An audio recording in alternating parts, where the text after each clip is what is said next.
Sederhana sekali bentuk itu. Dan itu yang diajarkan oleh Tuhan Yesus kepada kita semua. Salib itu kekuatannya hebat dan luar biasa.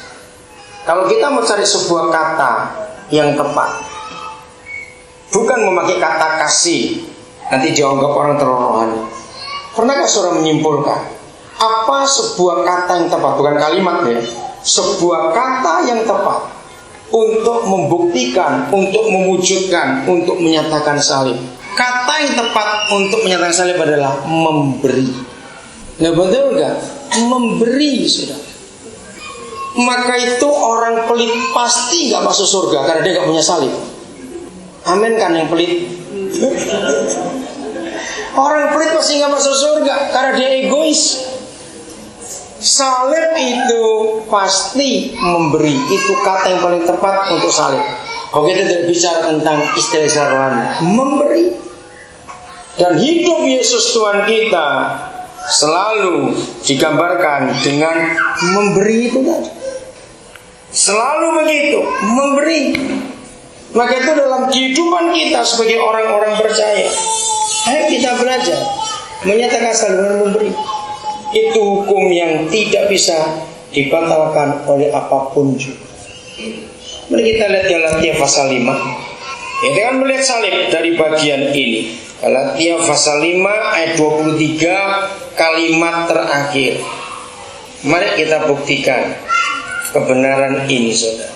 Saya akan bacakan kalimat terakhir 23. Tidak ada hukum yang bagaimana menentang hal-hal itu. Coba renungkan kata ini, tidak ada hukum. Kalau dikatakan tidak ada hukum, berarti tidak ada kekuatan, berarti tidak ada otoritas, berarti tidak ada kekuasaan, berarti tidak ada kekuatan yang bisa melawan hal-hal itu. Wah, ini dahsyat sekali. Apa yang tidak bisa dilawan, nggak bisa ditentang, nggak bisa diganggu-gugat, tidak bisa digoyahkan, tidak bisa dijatuhkan? Apa oleh hal-hal itu? Kita lihat dari ayat 22. Di sini kita melihat buah-buah salib itu sendiri. Dikatakan begini, tetapi buah roh ialah kasih, sukacita, damai sejahtera, kesabaran, kemurahan, kebaikan, kesetiaan, kelemah lembutan, penguasaan diri.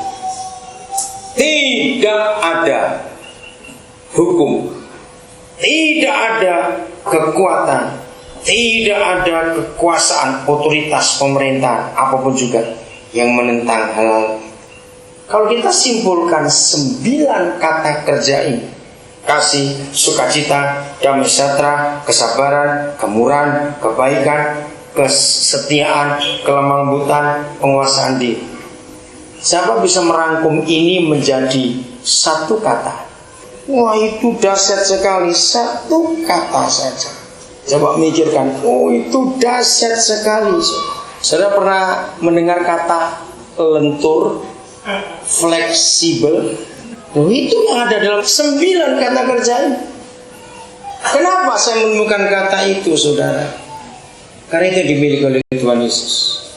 Artinya begini, 9 kata ini, kata kerja ini kalau dirangkum menjadi satu, maka dalam kondisi apapun juga, karena nggak ada yang menentang hal-hal itu dengan hukum apa saja, itu artinya di kondisi apa saja dia bisa ada di sini.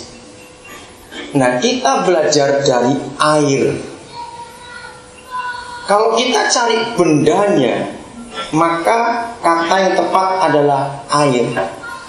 Air itu selalu cocok dan selalu pas dibentuk apa saja. Di tempat yang bulat, dia persegi? Enggak, jadi bulat. Di tempat yang kotak, dia jadi kotak. Di tempat yang bengkok, dia jadi bengkok. Katakan amin. Nah, kekristenan harus seperti itu. Maka itu tidak ada hukum yang bisa menentangnya. Enggak ada. Karena dia ngikuti. Bukan berarti ngikut arus, tidak. Tapi kita belajar dari benda yang namanya air ini. Benda yang sama, kalau dia berubah jadi es, dari yang sama, maka dia berubah. Ada hukum yang melawannya. Karena dia nggak lentur lagi, dia nggak fleksibel lagi. Masih ingat kita pernah belajar, saya belajar di Pak Pengki Andu. Kalau hati kita tetap cair, mau digores pakai apa saja, mau cari pisau setajam apapun, air bisa tergores enggak? Enggak. Tapi begitu air itu jadi beku, jadi es, nggak usah pakai pisau, pakai kuku aja tergores dia. Kita gores dia. Maka itu kembali lagi. Kalau masih ada bisa tersinggung, masih bisa jengkel, berarti kita sudah membeku. Karena kita bisa tergores. Jadi yang suka tersinggung itulah es itu tadi. Apalagi yang gampang tersinggung, wah, perkara kecil aja sudah melukai hidupnya. Ingat, tidak ada hukum, kekuatan, otoritas, kekuasaan yang bisa melawan hal-hal ini. Itulah salib itu. Dan tidak ada Tuhan yang pernah berfirman, siapapun juga dia, di kitab suci agama apapun juga, tentang hal ini. Kasih, salib, lentur, fleksibel, memberi, semuanya dari situ. Bisa bayangkan kalau semua kita melakukan ini. Tadi siang salah seorang saudara kita, Pak Guru Soeharto, dalam pertemuan kami guru-guru SMP SMA, dia mengungkapkan hal yang sama. Setiap kali kita bertemu, kenapa kita pasti bicara kekompakan, kesatuan hati? Ternyata kita memang belum kompak. Dan kalau kita belum kompak, penyebabnya satu, kita menjadi setru salib itu. Orang yang bersahabat dengan salib, dia pasti nggak punya musuh dalam hidupnya. Katakan amin. Orang yang menyukai salib, dia pasti, bayangkan kalau orang itu nggak pernah tersinggung, nggak pernah jengkel, berarti orang itu nggak punya musuh dalam hidup. Orang itu nggak bisa dilukai, jadi dia tetap cair dalam hidupnya. Terus salib itu jadi makanan sehari-hari, hubungan ke atas dan hubungan sesama kita terus begitu. Maka kitab Mazmur itulah kayu yang vertikal, kitab Amsal itulah kayu yang horizontal. Siapa yang sudah atau siapa yang belum baca Amsal dari sejak Senin yang lalu, kita sudah dengar pelajaran itu, baca Amsal urut tanggal. Hari ini tanggal 2 kita baca Amsal 2, besok tanggal 3 kita baca Amsal 3, 31 akhir bulan ini kita baca Amsal 31, ketemu dengan 1 baca Amsal 1 lagi, terus begitu. Mazmur kita bisa baca 150 pasal. Kalau mau lengkap sehari kita baca 5 pasal, maka sebulan habis bersama dengan Amsal. Kita ulang lagi. Jadi kitab Mazmur dan Amsal nggak kebetulan tempatnya bersebelahan. Itulah tanda dari salib itu sendiri. Saudara, kalau kita bisa bersahabat dengan salib, hidup ini enak sekali. Hidup ini tenang, hidup itu sejahtera, hidup itu indah. Karena orang yang bersahabat dengan salib dan yang melakukan salib dalam dirinya sendiri, bisa bayangkan kalau orang itu nggak punya musuh, dia tenang nggak hidup itu? Kalau orang itu nggak bisa sakit hati, dia tenang nggak dalam hidup itu?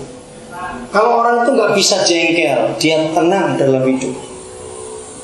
Orang yang suka menuntut haknya, dia orang yang paling gak bisa tenang sedunia. Karena dia tetap menuntut, aku mau begini, aku mau begitu. Dia akan jadi capek dalam hidup. Maka salib itu perlu sekali.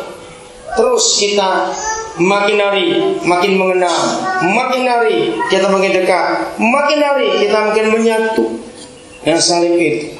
Minta Roh Kudus untuk menerangkan buat kita lebih jauh, maka kekuatannya akan luar biasa bekerja dalam hidup kita. Nah, kalau salib itu